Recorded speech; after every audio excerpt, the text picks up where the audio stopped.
अस्सलामुअलैकुम फ्रेंड्स, आज की इस वीडियो में मैं आपको बताऊंगा ये ऑटो लेवल है। इसको 1 सेकंड में लेवलिंग कैसे करते हैं वो तरीका आपको बताऊंगा। कोई 1 मिनट या 2 मिनट या 4 मिनट नहीं लगता, सिर्फ 1 सेकंड में किस तरह करते हैं। तो आपने करना क्या है, ये मेथड आपने सीख लेना है। सबसे पहले इसकी एक जो लेग है ना, इसको फिक्स करेंगे, थोड़ा सा दबा लें। उसके बाद इसकी दूसरी लेग जो है इसको फिक्स करेंगे, थोड़ा सा दबा लें। उसके बाद इसकी जो तीसरी लेग है ना, इसको बिल्कुल फ्री रखें, इसको दबाना नहीं है। इसको क्या करना है, आपने एक ट्रिक यहाँ पे मैं आपको दिखाऊँ, अगर कैमरा मैन आपको दिखा सके तो आपने क्या करना है, ये जो हमारी बबल है ना इस साइड में होनी चाहिए ना इस साइड में। ये जो लेग है ना, ये लेग यहाँ पे इसके अपोजिट होनी चाहिए, या इस साइड पे होनी चाहिए या इस साइड पे।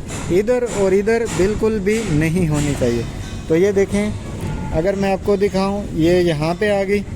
अभी मुझे पता है मैंने थोड़ी सी लेग इसकी ऊपर करनी है यहाँ पे, तो ये बबल यहाँ पे इसकी ये लेवलिंग हो जाएगी।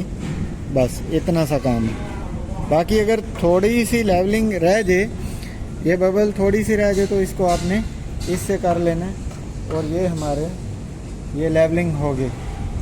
बस यही तरीका आपने अपनाना है, तो आपका 1 सेकंड में लेवल मशीन जो है ये लेवल हो जाएगी। तो अगर वीडियो अच्छी लगी हो तो मेरे चैनल को सब्सक्राइब करें और बेल आइकन को दबा दें, ताकि इस तरह की मज़ीद वीडियो आपको मिल सकें। आज के लिए इतना ही। खुदा हाफिज़।